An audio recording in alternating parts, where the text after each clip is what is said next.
I confess, I stole from the shrine, I betrayed my brother, I lied to my people, punish me! No punishment from men can repay a debt to the dead. You may choose.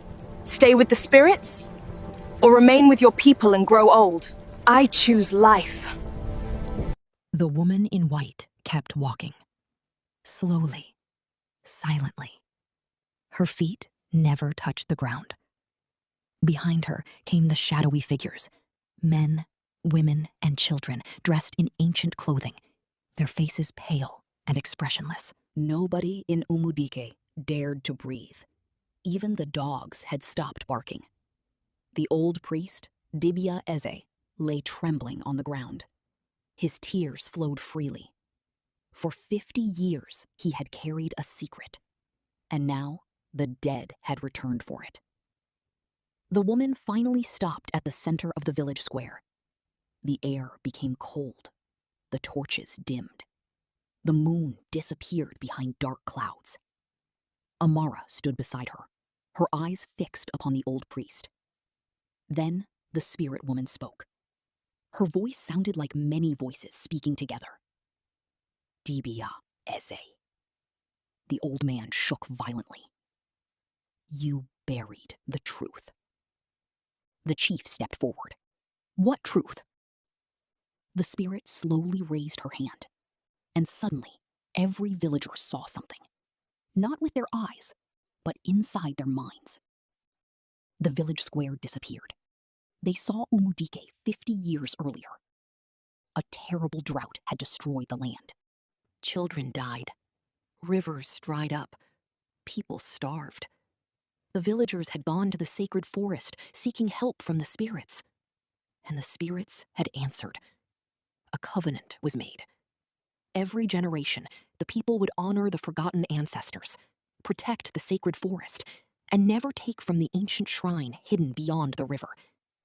As long as they obeyed, the land would prosper. The rains would come. The harvests would never fail. But years later, greed entered the village. Young Dibia Eze and several elders discovered gold and sacred objects buried beneath the shrine. They secretly took them. They sold some. They hid the rest. And to protect themselves, they erased the old stories. They told future generations that the forest was cursed. The sacred ceremony stopped. The covenant was forgotten. Only Dibia Eze remained alive, and he had kept the secret for 50 years. The vision ended. The villagers stared at the old priest in horror. The chief's voice shook. Is this true? Dibia Eze lowered his head. Yes. Women began to cry. Men looked away in anger. The entire village had suffered because of one hidden sin. But the spirit woman spoke again. The debt remains unpaid. The ground suddenly shook. Cracks appeared across the square. The sky darkened. The shadowy figures stepped forward, and one by one, they revealed themselves. Missing hunters, children who had disappeared, women lost in the forest. People believed dead, all unchanged, all untouched by time. They had not died. The spirits had kept them, waiting for the truth. Among them, an old woman suddenly cried out, "My son!" A man who had vanished 30 years earlier stepped forward. He had not aged. Another woman recognized her missing sister. A father found his lost daughter. The entire village burst into tears. But the spirit woman turned toward Amara. Your time is ending. Amara looked confused. What do you mean? You belong to both worlds now. Mama and Kem ran forward. No, she is my daughter. The spirit's eyes softened. When she entered the forest, she was chosen as a witness. Amara began to tremble. For the first time, memories flooded back. She remembered walking through endless forests, rivers that flowed backward, stars beneath her feet, voices of ancient kings.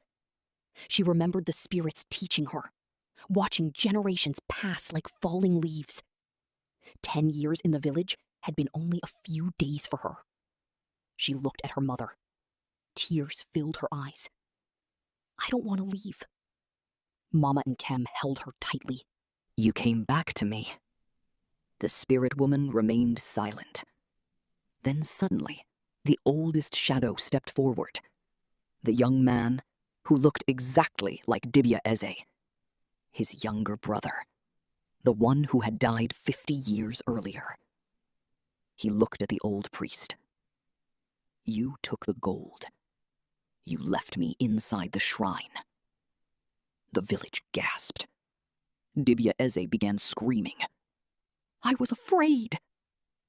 His brother's spirit spoke softly, and fear became greed. The old priest crawled toward the spirit woman. I confess, I stole from the shrine. I betrayed my brother. I lied to my people. He looked at the villagers. Punish me. The spirit woman lifted her hand. No punishment from men can repay a debt to the dead. Suddenly, the ground opened. The hidden treasures emerged from beneath the earth. Gold, masks, sacred objects, everything that had been stolen. The spirit woman spoke. Return what was taken. The villagers immediately carried the treasures back to the forest shrine. All night they prayed. All night they begged forgiveness. At sunrise, something miraculous happened. Rain began to fall. After years of poor harvests, the heavens opened. The land drank. The people cried with joy. The shadow figures slowly began to disappear, one after another, returning to the spirit world. The young brother of Dibia Eze smiled and vanished. The woman in white turned toward Amara. You may choose. Everyone became silent. Stay with the spirits, or remain with your people and grow old. Amara looked at her mother, at the village, at the rising sun. She took her mother's hand. I choose life. The spirit woman smiled, for the first time. Then she touched Amara's forehead. And before everyone's eyes, 10 years passed. Amara's body aged. She became 26 years old, the age she should have been. She looked at her hands and began to cry. Mama and Kem touched her face. My daughter. The spirit woman slowly walked back toward the forest.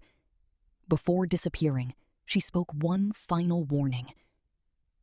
When people forget truth, time itself becomes their enemy. And she vanished. The forest became silent. Forever. Like, subscribe, and share for more interesting stories.